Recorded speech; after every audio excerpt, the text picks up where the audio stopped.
દાહોદ જિલ્લા કોંગ્રેસ સમિતિ દ્વારા ધરણા પ્રદર્શન કર્યું। મનરેગા યોજનામાં આદિવાસી સમાજને રોજગારી મળે તેવી માંગ કરાઈ છે।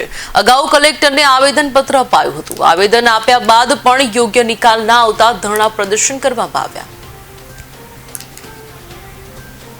જિલ્લા કોંગ્રેસ સમિતિ દ્વારા જે દાહોદ જિલ્લામાં જે મનરેગા યોજનામાં જ્યારે આદિવાસી ટ્રાઇબલ વિસ્તારમાં જે લોકોને રોજગારી મળવી જોઈએ એ આ દાહોદ જિલ્લા ના તંત્ર અને ડીઆરડી દ્વારા કોઈ પણ જાતની વહીવટી મંજૂરી આપવામાં આવતી નથી। આ જિલ્લો એક આદિવાસી વિસ્તાર જિલ્લો ધરાવે છે। અહીંના ગરીબ લોકો જ્યારે રોજગારી માટે બહાર ગામ જતા હોય છે, સુરત, અમદાવાદ, અને ત્યાં પોતાના પરિવાર સાથે નાના બાળકો સાથે ત્યાં મજૂરી કરે છે।